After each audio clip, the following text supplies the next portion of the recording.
relato da viagem que eu fiz. Eu voltei hoje, não é uma palestra, eu não preparei nada, tá? Não preparei nada, eu só vou compartilhar algumas fotos e contar como é que foi, tá? É muita informação, muita informação. Então, assim, ó, eu me reservo ao direito de não mencionar datas, porque eu anotei muita coisa, tá? Mas eu teria que organizar aquilo se fosse marcar, fazer realmente uma palestra. Não é isso que eu vou fazer aqui, tá? Eu quis fazer, eu até troquei uma ideia com a Ellen hoje, porque está quentinho na minha cabeça, porque muitos de vocês acompanharam as fotos, faziam questionamentos e tal, se mostraram bastante interessados. Então, trocando uma ideia com a Ellen, a gente achou legal fazer isso aqui hoje. Mas, assim, datas, números, essas coisas eu não vou poder ser preciso, tá? Eu vou compartilhar a minha experiência de viagem, porque realmente é impossível gravar tudo, é impossível. A gente precisa ter em mente que o que eu vi lá, é engraçado, tu vai para a Europa, esse castelo tem 1000 anos, legal, aquilo ali tem 1500 anos, nossa, fantástico. Egito é 5.000 anos, é 3.000 anos, é 4.000 anos, tudo é muita história. O Egito foi ocupado por todo mundo, teve centenas de faraós, cada um deixou alguma coisa, então é impossível a gente gravar tudo, é impossível trazer. O nosso guia lá foi um egiptólogo, tá? O guia que nos levou foi um egiptólogo, então claro, esse cara estudou 5, 6 anos só sobre isso para estar lá explicando, mas é impossível gravar tudo, tá? Então o que eu quero mostrar aqui para vocês é uma migalhinha, uma pontinha do que a gente viu lá, uma migalhinha, tá? Provocar talvez um desejo, uma vontade. Por que eu estou tentando linkar isso com o curso? Porque viajar é bagagem, tá? Viajar te traz subsídio, quem viaja aqui sabe, né? Para quem escreve, eu acho que isso é primordial, fundamental, tá? Para vocês terem uma ideia da importância de viajar para quem escreve, uma vez eu entrei em contato com uma editora famosa, Novo Conceito, isso bem lá atrás, tá? Bem lá atrás. E eles me mandaram um formulário para preencher, para ver se eles tinham interesse em olhar para mim. E um dos requisitos era quantos países eu conhecia. Olha o quanto é importante isso. Quantos países eu conhecia. Tá? Então é muito importante conhecer culturas diferentes, prestar atenção, assinar eu uso bastante o exemplo de assinar, porque todo dia antes de vir para cá eu sento com ela, tá? Todo dia, então é impossível não linkar. A Sinara começa a escrever agora, pegando experiências, coisas, cheiros, visões, jeitos de falar lá da viagem que ela fez lá para Minas Gerais. Tá? É fundamental conhecer coisas diferentes. Tirando raríssimas exceções, por exemplo, Machado de Assis nunca saiu do Rio de Janeiro. Nunca. Só que nós estamos falando de Machado de Assis. Machado de Assis é outro patamar. O cara é gênio, o cara é simplesmente o maior brasileiro de todos os tempos. Então esse pode se dar o luxo de nunca ter saído do Rio de Janeiro. Mas nós, meros mortais, nós precisamos de referências. E nada melhor do que viajar e ler, né? Viajar e ler. William, dá para você virar um pouquinho? Claro. Isso, falando e dá a disso, impressão que você fala muito para lá daí, pela câmera aqui, mas aí assim, tá? Sim. Se você conseguir falar, tá bom. Tá. Eu vou tentar me movimentar, tá? Porque Tá. eu vou falar com eles também. Sim. Agora me lembrei da Cleia. Será que a Cleia vai ligar? Ela acompanhou a última aula? Sim. Quase não foi, gente. Sim. Já estamos? Sim. Depois cortamos. Tá. Depois edita. Então, por isso também essa ideia de trazer, tá? Eu tive várias ideias lá. Várias ideias. Eu tinha uma ideia muito antiga, uma ideia de 7, 8, 10 anos atrás, de um texto meu, que eu não sei se é um conto, uma novela, até um romance talvez, e acho que depois dessa viagem é romance, porque a coisa não vai caber num conto, que ele iniciava no bazar de Istambul. Só que agora, nessa viagem, nós visitamos o Bazar do Cairo, que é muito maior, muito mais antigo e muito mais louco. Vocês vão ver, vou passar umas fotos para vocês. Loucura total aqui, loucura total. Tá? Então já mudei tudo, não? Obviamente que não vai mais ser na Turquia, vai ser no mercado Khan El Khalili, que é o bazar da cidade do Cairo. Algo assim, sem comentário, sem comentário. Vou mostrar. Eu selecionei algumas, nós fizemos uma porrada de fotos.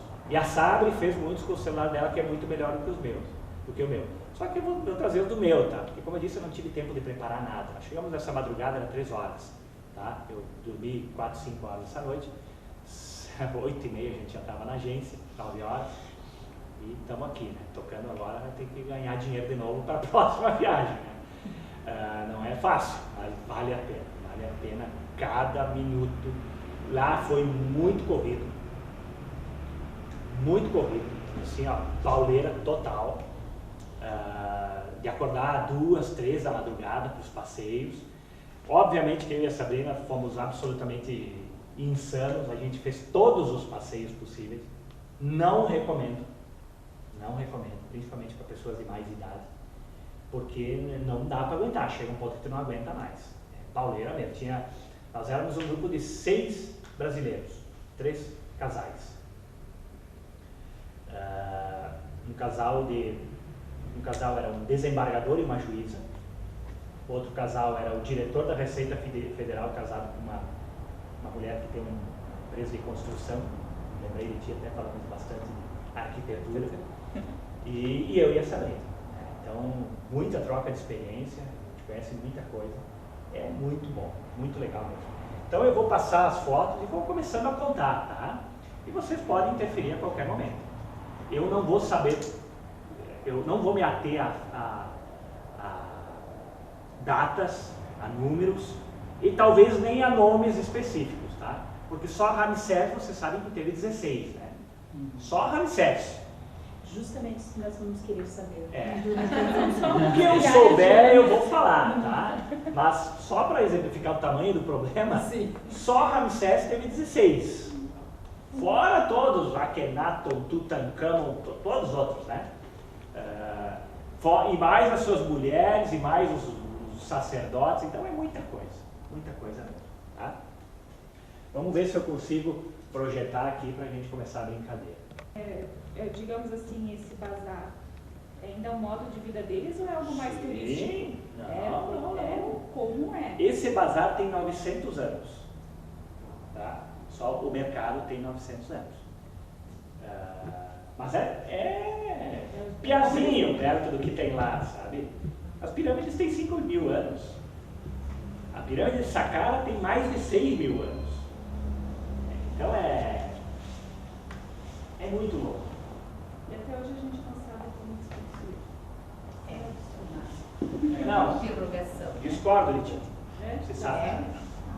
Eles sabem. É engraçado isso, porque eu também sempre ouvi dizer que não se sabe como. Ouvindo de um egiptólogo, ele me deu certeza de como é, e eu vou explicar para vocês. Não, foi assim. De uma tem certeza, porque eles dizem que não, foi assim. Tem provas, a gente sabe que foi assim. Então, isso aí é um mito que eu também achava que era e não é. E é difícil, mas não é complicado. Sempre a melhor solução é essa. É difícil, mas não é tão complicado. Bom, então vamos lá, gente.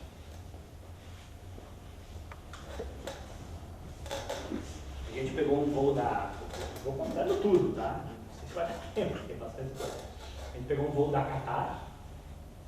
Eu nunca tinha voado no Qatar, então a gente teve que fazer uma escala em Doha, que é onde vai acontecer a Copa do Mundo. Tá? Eu até tinha botado uma foto aqui, mas não sei onde é que foi. O aeroporto de Doha é um deslumbre. Coisa chiquérrima. Ver aqueles shakes finésimos, aquelas roupas.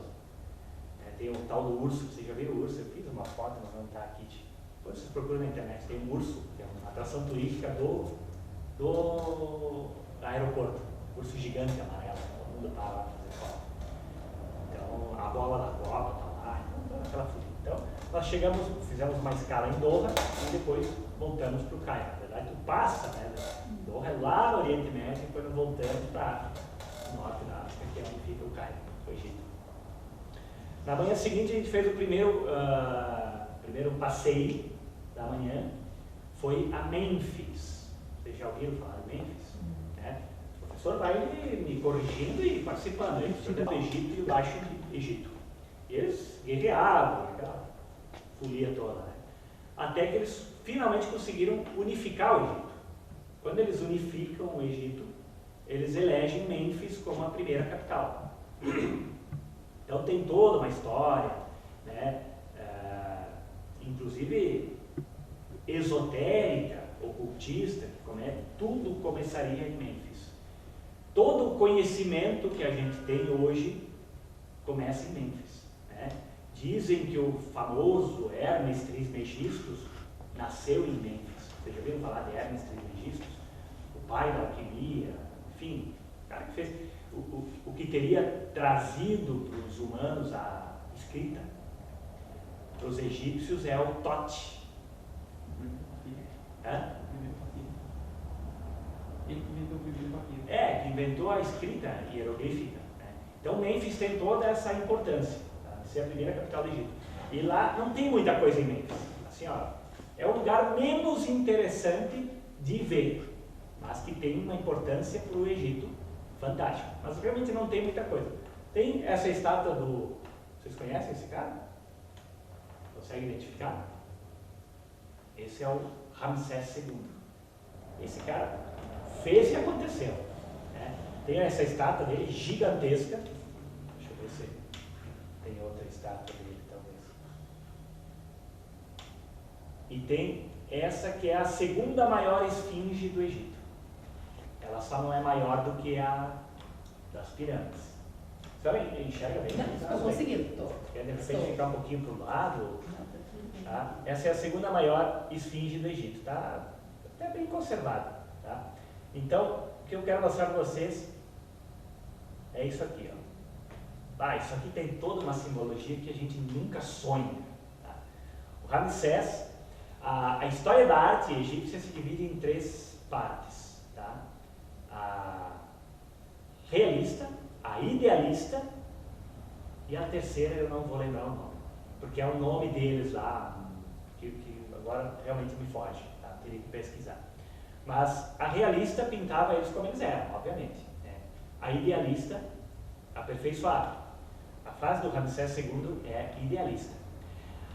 A realista pintava eles do tamanho normal, inclusive. Representava eles do tamanho normal. A idealista, eles eram gigantes, enormes, perfeitos. E uma coisa que me chamou muito a atenção, todas as estátuas que vocês veem, todas dos sacerdotes, dos reis, dos deuses deles, vão sempre estar assim, ó, perna esquerda à frente. Vocês já repararam nisso? Sabia disso, professor? Sabe por quê? Não. Não sabe? Lei da frontalidade. Lei da frontalidade. Lei da frontalidade, não é? Que eles colocavam todas as informações possíveis. Por exemplo, os 2 olhos aqui. A mesma pessoa de lado tinha os 2 olhos. Não, não é isso. Nada a ver com a ida em busca da imortalidade, da vida eterna, que é parecida. Lá cocita. Verdade? Perna esquerda é ao lado do coração. É ao lado do coração. Willis, quer que eu desligue a luz para ficar mais visível? Se ajudar vocês, para vocês daí a câmera daí. Sempre a perna esquerda, sempre. Todas as imagens que vocês veem, vai ser com a perna esquerda na frente, porque é ao lado do coração.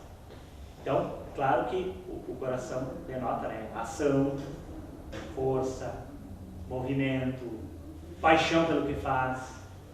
Né? Aquilo que eu falo da literatura para vocês, que um bom escritor ou um médio escritor nunca faz nada em vão, nada egípcio é a mesma coisa. Eu vi isso do Egito Paulo.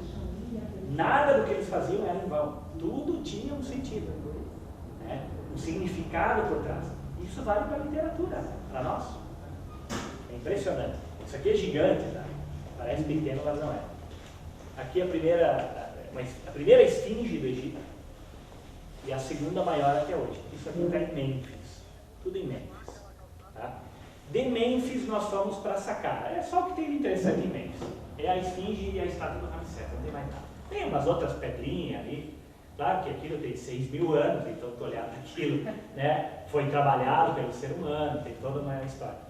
De Mênfis nós fomos para Saqqara. Sabe o que tem em Saqqara? O que tem? Pirâmide em degraus, ou pirâmide do faraó Djoser. Essa aqui. A pirâmide escalonada, que se chama. Tá? É a primeira e mais antiga pirâmide do mundo. Essa é bem anterior às que a gente conhece. Tá? De Keops, Miquelinos e Kefren. Bem anterior. Uns 1.500, 2.000 anos antes. E aquela tem 5.000 anos. Então, é absurdo pensar, né? Sabe o porquê das pirâmides? Sabe qual é o sentido das pirâmides?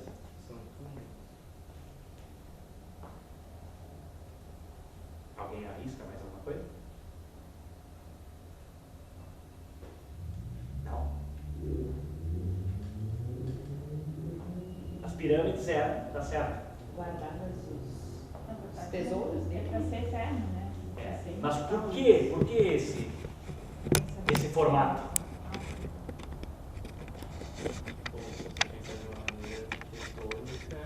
A pirâmide é o jeito mais prático que tem de algo não desmoronar, porque é impossível de derrubar.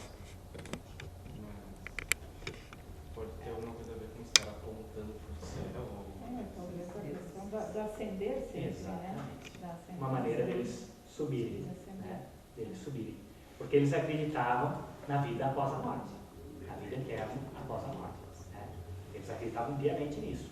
Então, era um degrau para eles começarem a ascensão deles. Né? Só que é engraçado que o túmulo deles está embaixo e desce muito para baixo. Tem a entradinha, aquilo. Aqui em Saqqara nós entramos numa pirâmide do lado dessa. Tá? E ela vai assim, ó, chega a descer 200 metros. 200 metros. É uma loucura. Né? Essa é a pirâmide mais antiga do mundo. A pirâmide de Saqqara. Aqui estou eu em cima dela. Ela é uma pirâmide feia comparada com as outras. Tá? Porque eles não sabiam ainda a técnica que veio a ser desenvolvida depois. Então eles fizeram ela em degraus, né? A pirâmide escalonada ou de degraus. Ela é grande também, muito grande.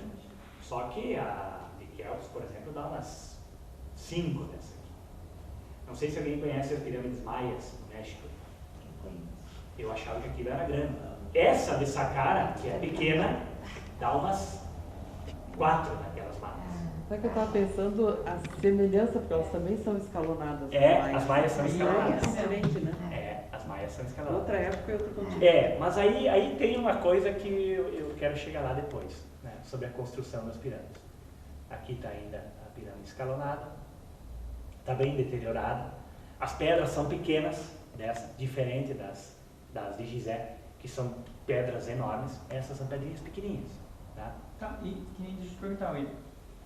A gente foi lá, tu viu, ela é aquela pedra feita da arenosa, da areia mesmo, ou são pedra mesmo, que nem as pedras que a gente tem aqui? Depende. Depende do tipo de pirâmide e de onde é feita. Por exemplo, as de Gizé são pedras comuns. Só que na época elas eram revestidas com uma pedra mais bonita, de basalto ou até de alabastro. Então o que restou é a carcaça das coisas. Porque na época devia ser algo. Cara, eu ficava imaginando lá, imagina isso aqui na época. Se hoje a gente chega lá e cai o queixo, imagina na época aquilo brilhava. Aquilo era todo revestido de uma pedra de basalto ou de alabastro. Aquilo deveria brilhar a quilômetros. O cara enxergar aquilo no sol devia ser um sol na terra, sabe? Porque aquilo rebatia o sol. Gente, eu fiquei de queixo caído. Eu esperava muito, mas superou qualquer expectativa. Ali nesse parque aqui, tem umas coisas, fiz amizade lá, né? Os cara nem me cobrou a foto, porque eles cobram tudo, tudo. Tá? É um povo muito pobre mesmo. Assim, é de cortar o coração em alguns momentos. Então, para tudo eles pedem dinheiro. Para ir no banheiro, tem alguém pedindo dinheiro, para bater foto, eles pedem comida, eles te olham e fazem assim. Então, o que tinha, os hotéis para a gente sair de manhã, eles davam uma caixinha para gente com café, muita comida, sobrava muito. Então, quando a gente descia, eles estavam ali esperando, sabe? E aí, teve um momento assim que eu me emocionei bastante. Eu desci da van e uma menininha, né, ela fazia assim para mim, aí eles falam o inglês ou o árabe, né, eles falam as duas línguas deles. Então eu disse para a menina, oi menina. Aí eu lembrei que a gente tinha o café, que a gente não conseguia comer tudo, né? E eu peguei, veio uma sacolinha e eu entreguei para ela. Aí ela, thank you, né? Mas ela não olhou, ela saiu para o lado. Aí eu desci uma escada, quando eu olhei para ela de volta, ela estava abrindo e ela olhou e se emocionou, ela começou a chorar. Aí ela me abanou assim, ficava me abanando e me mandando beijinho depois. Pá, assim, é de cortar o coração. Eles são muito pobres, de verdade. Assim, a gente acha que o Brasil é pobre, mas é. Então, e aqui é a primeira vista das pirâmides mesmo, lá em Gizé. Gizé é uma cidade do lado do Cairo. Eu não sabia, não sei se vocês sabiam disso.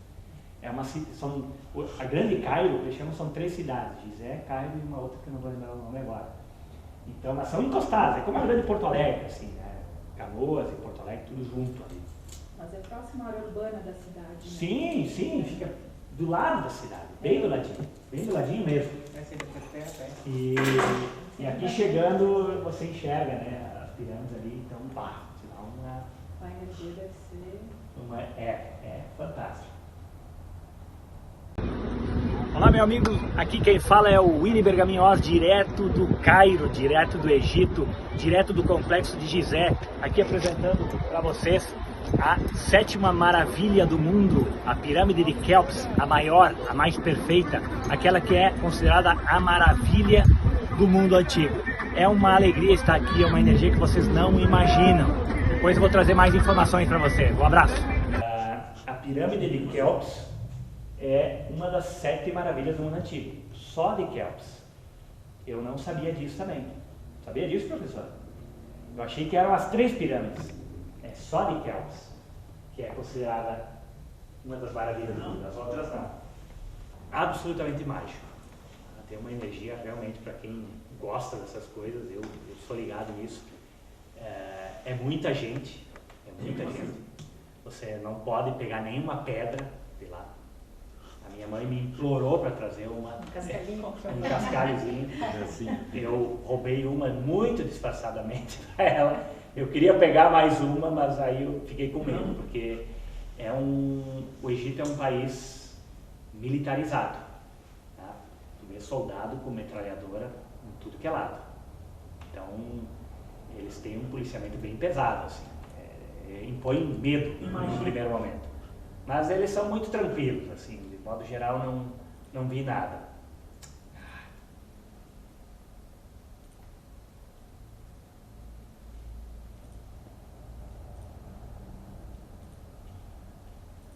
A pirâmide de Quéops é a mais alta, a mais larga, mas por muito pouca coisa. Ela tem 1 metro só a mais do que a de Khafre. 1 metrinho a mais. E bem maior do que a de Mykonos. Olha só, bicho, isso aqui. Ela dá umas 10 da pirâmides de Maias, de Chichén Itzá. Ah, é? Sim, De Chichén sim. Itzá. Dá umas 10 vezes. Daqui não dá para ver bem, mas ela é muito maior. Nossa. Muito maior. A de Chichén Itzá é a filhote. Eles não deixam subir, né? Eu fui na época que eu disse. Olha, A de Chichén tem uma parte que dá para subir, porque ela tem uma abertura, já sabe? Essa definição agora é uma das 7 maravilhas do mundo moderno. É, Foi escolhida numa escala. andamos de camelo lá. Acho Aqui no Nossa, outro essa lado. aí ficou muito top. Ela tem uma abertura no meio, acho que eu não trouxe foto dela, que diz que os ingleses descobriram no século XIX aquela abertura. E até lá se pode subir. Ela fica um pouco menos do que na metade da metade da altura dela. Então até ali você pode subir. Depois é trancada as escadas. Então se pegar alguém acima de lá, sim, aí pode ir preso, pode ter problema.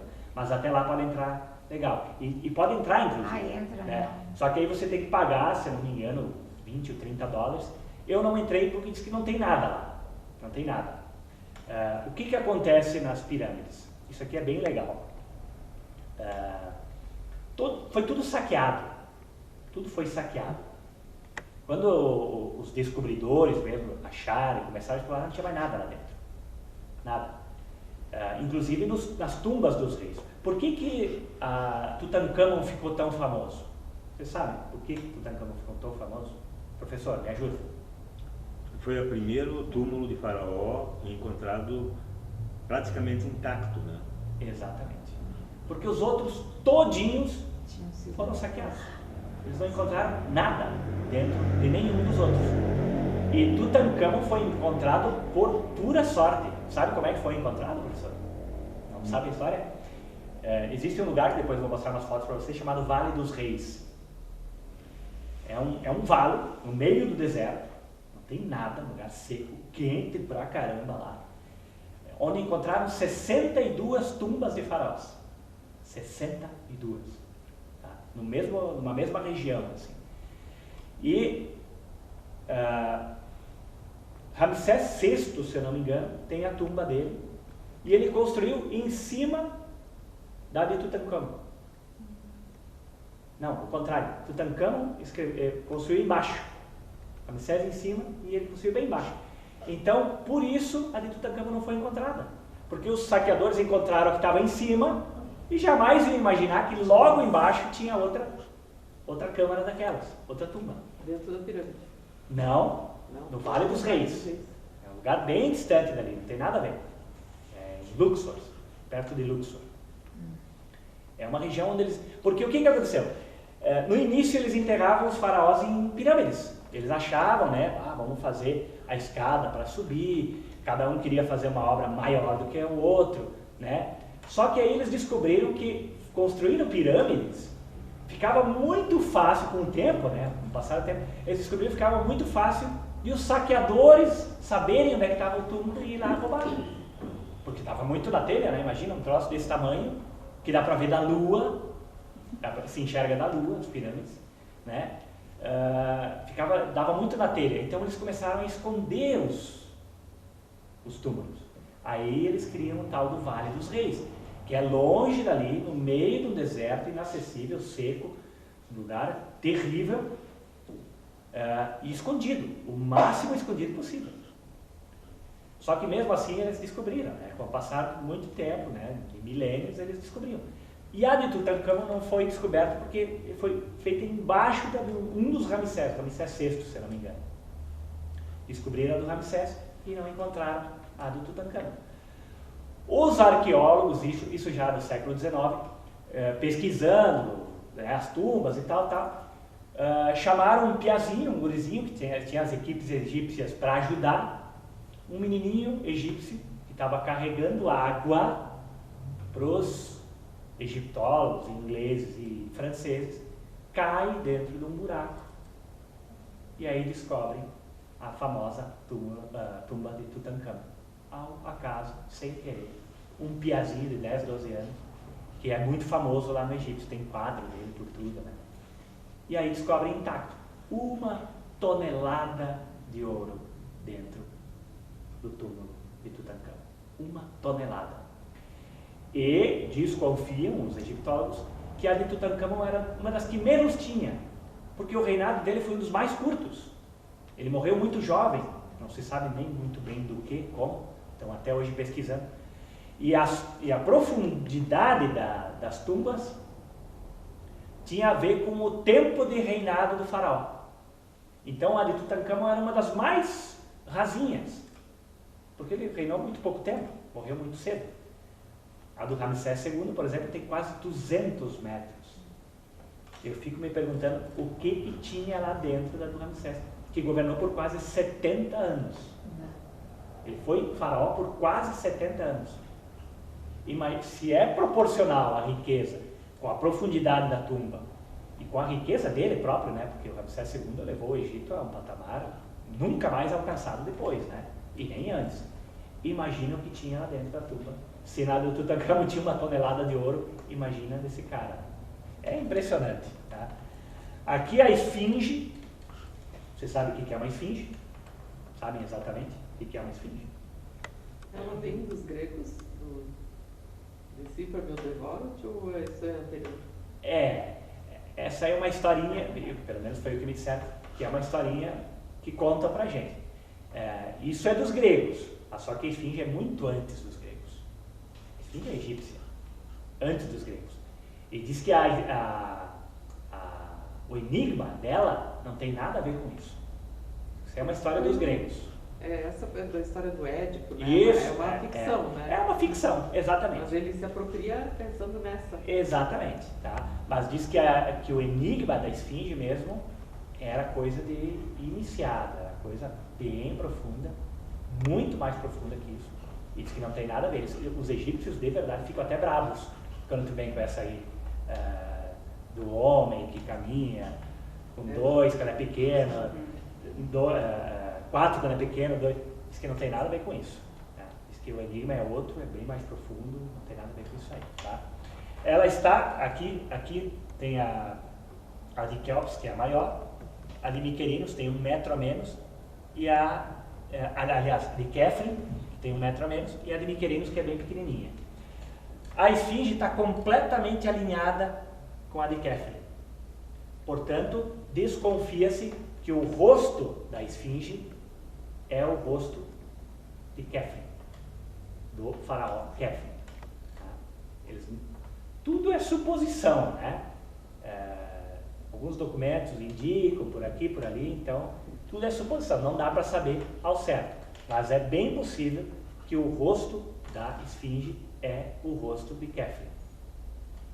Cada pirâmide dessa tem umas pirâmidezinhas menorzinhas, bem pequenininhas do lado. Pequenininhas.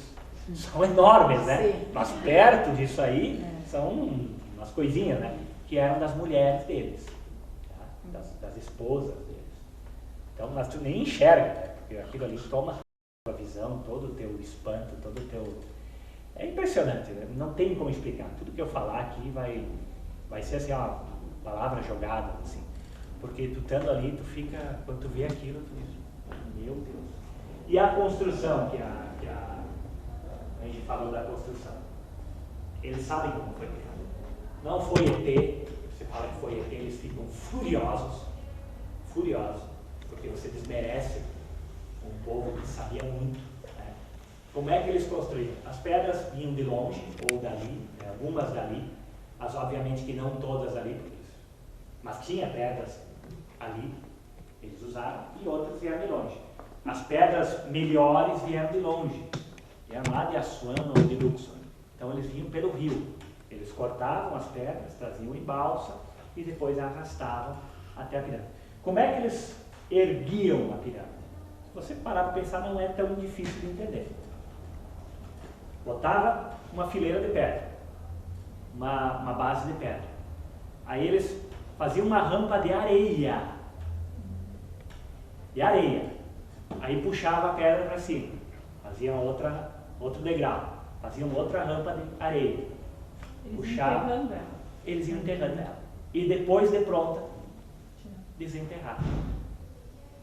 Você já tinha ouvido isso? Mas isso pensando em toneladas, né? Isso aí. Meu Deus! O tamanho é colossal.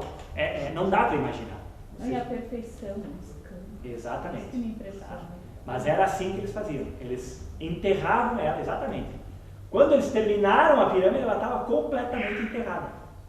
Não se via nada. Depois eles limpavam, tiravam toda a areia e aí tu via aquele movimento. Né?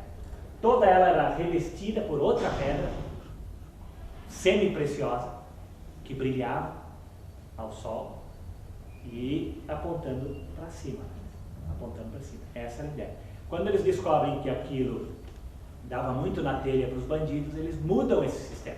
Vocês podem ver que depois disso aqui, eles não construíram mais pirâmides. Eu sempre me perguntava, digo, mas por que não construíram mais pirâmides depois? Aí a explicação. Aquilo dava na telha, os bandidos iam lá e saqueavam. Então eles mudam o sistema de enterrar bem escondido os túmulos. Tá? Sempre saquearam, mesmo lá Desde lá da época eles já saquearam. Desde lá da época. Porque o Império Egípcio, ele foi...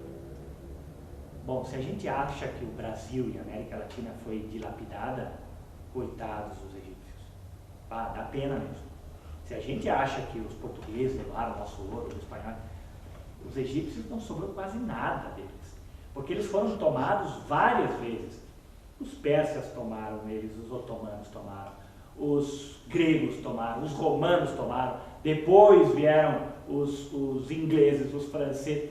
Eles foram tomados assim várias vezes. Tá? Na verdade, ele foi do Egito pouco tempo. Na época ali do Ramsés, que era poderoso, em algumas outras épocas. Mas a maior parte da história deles, eles foram tomados. Eram invadidos por outros povos. Tem os saques até legalizados, porque o Museu de História Natural de Nova York é cheio de riquezas deles. O Museu Britânico, o Museu o Louvre. Bom, eles não devolvem. Não devolvem. Para vocês terem uma ideia, no Museu Egípcio tem uma cópia da Pedra de Roseta. Vocês já ouviram falar da Pedra de Roseta? Sabe o que é a Pedra de Roseta?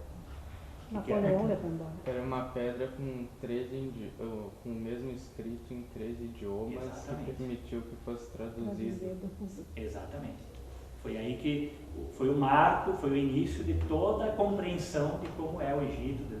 Foi o primeiro grande evento de descoberta do Egito, porque ela está escrita em 13 idiomas, e aí que eles conseguiram decifrar os hieróglifos. Até então, eles viam aquilo, mas era impossível decifrar. Então, como eles escreveram também em grego antigo e em fenício, se eu não me engano, aí eles conseguiram comparar e tal, e conseguiram decifrar. E sabe o que está escrito na Pedra de Roseta? É um agradecimento ao faraó por ele ter perdoado um imposto. Quem escreveu a Pedra de Roseta agradecia por ter perdoado um imposto, por ter aliviado um imposto e tal, muito agradecido. E ele escreveu em 13 idiomas. Tem uma foto aí, talvez depois eu mostro para vocês. Tá? Esse lugar aqui é impressionante. Tá? Deixa eu só fazer mais uma opinião sobre os saques, né? Por um lado, o Egito também teria muito instável, né? Há uns anos atrás teve uma revolução ali que os... Primavera Árabe, começou ali. Não, que o pessoal, os próprios egípcios foram nos museus e quebraram um monte de estátuas. Lembra disso? Tem isso também. Então tem uma coisa, ainda que está preservado muita coisa fora da ilha. A Pedra de Roseta original está no Museu Britânico. E eles não devolvem. Não devolvem. Se quiser pegar a pedra, vai ter que dar guerra de novo. Então eles tiveram que fazer uma cópia da Pedra de Roseta para botar no Museu Egípcio. Sabe? É umas coisas assim que tu não entende. Mas justamente é por conta desse coisa, né, que nem ela falou. É porque lá não tem esse poder de controlar isso, que é um perigo uma hora acontecer alguma coisa e todo mundo levar tudo. Isso também é uma justificativa. Mas também não justifica, exatamente. É deles. Ninguém tem nada aqui. Né? Alguém conhece Paris aqui? Conhece Paris? Foi na Praça da Concórdia? Acho que não. Não? Qual? Onde tem um obelisco gigantesco lá. Nossa, não lembro disso. Aquele obelisco que está na Praça da Concórdia, eu conheço, estive lá, ele é duplo. Eram dois e estavam em Luxor. O governo francês ofereceu um relógio e levou um obelisco para Paris, que está lá na Praça da Concórdia. E o relógio que o governo francês deu para o governo egípcio está lá na mesquita de Alabastro, que depois eu vou mostrar para vocês. O relógio nunca funcionou. Não funciona até hoje. Deram um relógio quebrado para os caras, é um relógio de uma torre, é bonito até o relógio, eu vi, mas não funciona, nunca funcionou. Entregaram uma sucata para eles e levaram um obelisco gigantesco, maravilhoso, que não tem valor, né? Não dá para mensurar o valor disso. Obelisco é uma cobra? Não, obelisco é aquele aqueles pilares enormes. Ah, sim. Sabe o que significa obelisco? Ah, sim. Não. Não sabe? Professor? Aham, sei que ele andava com Professor. uma porta. Aham. O senhor sabe o que significa obelisco? Acho que deveria ser um raio de sol, coisa parecida, não? Não tem também. Obelisco, Portal. em grego, a maioria dos nomes que chegaram para a gente foram nomes que os gregos deram. Né? Os nomes egípcios eram mais complicados. Pirâmide, por exemplo. Sabe o que significa pirâmide? Pirâmide, em grego, significa bolo. Então, quando eles viram aquilo, parece um bolo. Formato de um bolo que era gigante. Pirâmides, uma coisa assim, em grego. Ficou pirâmide. Obelisco significa espeto. Eles olharam e falaram, parece um espeto gigante. Obelisco. Ficou obelisco. Que estranho. Nada a ver. Espeto, do grego. Posso fazer mais uma parte sobre isso? Tem esse lado também. Mas por outro lado, por exemplo, tem um francês famoso, chamado Champollion. Foi o que decifrou a... Exatamente. Esse cara, na verdade, esse cara mostrou para os egípcios que o que eles tinham lá era muito valioso. Porque eles não davam bola. O Muhammad Ali, que era o imperador lá do Egito na época, ele trocou o obelisco por um relógio para agradar os franceses, sabe? Então, esses caras dilapidaram o Egito, mas ao mesmo tempo eles mostraram que o que eles tinham era algo muito precioso, porque eles não davam bola, estava tudo largado, tudo enterrado nas areias do deserto. Isso aqui tudo estava enterrado quando eles encontraram. O povo que tem fome e sede de trazer. Exato, mas eu pensei exatamente isso, com a miséria que é. O Egito, gente, é um país grande, em termos de África, ele tem um território enorme. 97% do Egito é deserto. Deserto, não tem nada. O Egito só é habitável numa faixa de alguns quilômetros na margem de lá e de cá do Nilo. É só isso. E lá no delta do Nilo, porque quando o Nilo nasce lá em Uganda, no centro da África, é o rio mais comprido do mundo. 6.000 e poucos quilômetros. Só 1.000 e poucos é dentro do Egito. Ele é enorme, tem lá de Uganda, atravessa o Sudão, atravessa vários países. E vai desembocar no mar Mediterrâneo. Quando ele se aproxima do mar Mediterrâneo, ele bifurca. Tá? E aí, essa área aqui da bifurcação é o chamado delta do Nilo. Então ali é uma região muito rica, muito verde. Ali tem Alexandria, tem várias cidades importantes ali, né? Mas é isso aí que é o Egito, porque o resto é nada. É deserto. Você sobrevoa de avião aquilo, enxerga o fim, é só deserto. Aquelas ondulações, rocha, pedra, não tem nada. A gente fez passeios de carro longe para ir a Bucindel, para ir para Hurghada e tal. É nada. 97% do Egito é nada. É Saara. É deserto do Saara. Então não tem nada. Mas só para pegar o gancho aí, onde você estava falando das tumbas, pegando o gancho da Ellen, 40 pesquisadores que acham o túmulo do Tutankhamon, não sei se vocês já viram essa informação, poucos meses depois, todos morrem inexplicavelmente. Todos. Então era essa tumba aqui, porque aquele inglês também morreu. Chamavam maldição, né? Aí, nós tivemos 2 guias lá, tá? Você vê como os 2 egiptólogos, tá? Esse pacote que nós compramos, eu não queria ir com um guia qualquer, eu digo, se é para ir com alguém que entende. Então, fui com 2 egiptólogos. Eles se dividiram, né? Um a primeira parte da viagem e outro a segunda parte. E eles se contradizem. Pesquisadores, estudiosos, né? Um disse o seguinte: eles concordam que os 40 morreram, isso é fato, tá? Não há questionamento sobre isso. Só que um disse que foi maldição. Tá? Foi maldição. E o outro já amenizou. Disse, não. Até a explicação dele é lógica. Ele disse, você imagina uma tumba com cadáveres, que não era só o cadáver dele que estava lá. O cadáver do cachorro ia também. Toda a turma dele era enterrada junto. Tá? Claro que o dele era um sarcófago, mas tinha câmaras, várias câmaras. Você imagina uma tumba com dezenas de cadáveres, fechado por 2000 anos, no escuro, totalmente fechado, lacrado. Aí você vai lá e abre e entra lá. Imagina fungos que tem ali. É óbvio que vai ter coisas ali. Então, eles descobriram depois, diz esse egiptólogo, que o correto era abrir a tumba, ou entrar com máscaras, ou deixar uns 10 dias aberta, sem entrar. Porque é inevitável que lá tivesse peste, tivesse bactérias, tivesse 2000 anos fechado ali. De outro tempo, com doenças que hoje não existem mais. Exatamente. Então a explicação dele até me pareceu lógica. Essa é a explicação científica que eu encontro nos livros de história. Já o outro já foi mais místico, mais supersticioso. Ele diz que não, que as pragas egípcias, que as maldições dos faraós eram... Então, porque eu também já vi também reportagem também falando que quando fechava o sarcófago, né, da tumba deles ali, eles também tinham alguns rituais que eles passavam, tipo assim, se a pessoa fosse abrir, realmente tinha algum tipo de bactéria, fungo, para a pessoa que está ali, logo ela é para ser aberta. Entendeu? Para não ser aberta. Vai saber. Para não ser saqueada. E possivelmente pode ser ter esse tipo de coisa. Tudo pode ser. No Egito eu aprendi uma coisa, tudo pode ser. Tudo pode ser. É que nem não dá para duvidar de nada. É que nem Mary Celeste. Mais ou menos. A gente já tá com medo aqui que você vai pedir para inventar um conto, uma história. Por que os 40 mães, né? Dá o tema aí. Ó.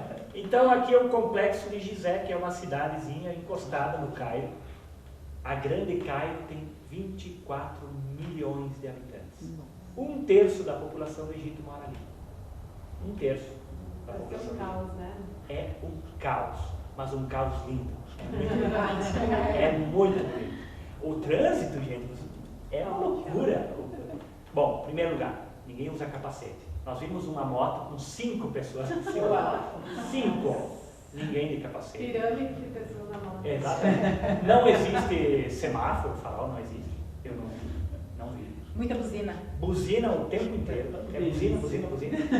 Os caras, assim, ó, é fininho. Os caras tiram fininho, assim, ó, tanto dos pedestres como dos outros carros, as motos. Eu não vi nenhum acidente. É incrível. A coisa funciona.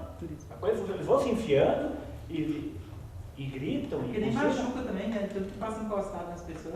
Tu olha para os carros, tem carros velhos e tem carros bons, mas tu não vê um carro sem uma amassada ou um risco. Tu não vê. Pode ser carro novo, é tudo arriscado, tudo meio amassado. Mas também aquilo é uma loucura. Em Alexandria, meu Deus do céu, Alexandria é pior ainda. É pior ainda do que no Cairo. É uma loucura. Tu tem que ir te enfiando assim, e os motoristas não têm medo. Bom, tu fica com o coração na mão, assim. Se enfiam em tudo. É fantástico, é muito legal. Eu achei muito. Fez nem um vídeo na vida depois. A Sally fez muita coisa, mas eu não tive tempo de separar. Sabe que eu não vi. Não vi bicicleta. Moto, sim. Aqueles cocotáxi, sabe? Aquilo tem bastante. Moto, bastante, mas bicicleta não vi. Não vi mesmo. Aqui a Esfinge, de novo. Perdão, não é tão grande, não tão perto. Mas a gente está longe dela. Aqui tu não pode chegar muito perto. Aqui tem um fosso aqui, ó. Ela é grande, sim. Ela é grande. É maior do que eu imaginava. Você sabe o que é a Esfinge, né? Corpo de leão e rosto humano. Até eu tinha uma ideia de que era sempre rosto de mulher. Não é. Hã? Eu sempre achei que fosse não. Eu tinha, porque quando você lê lá na mitologia grega, diz que é metade leão, metade mulher. Era uma imagem que eu tinha. A original, que é a egípcia, é metade homem e metade leão. É que a gente diz a esfinge. É a esfinge, exatamente. Mas na verdade tem vários tipos de esfinge. Tem templos que nós vimos o contrário. Corpo de homem e cabeça de leão. Também é esfinge. Em Karnak, o templo de Karnak, corpo de leão e cabeça de carneiro. E não tem nenhum deus. É isso que eu acho estranho. mas tem carneiro. Carneiro sim, carneiro é sagrado para eles. Então é bem louco assim para a gente entender isso.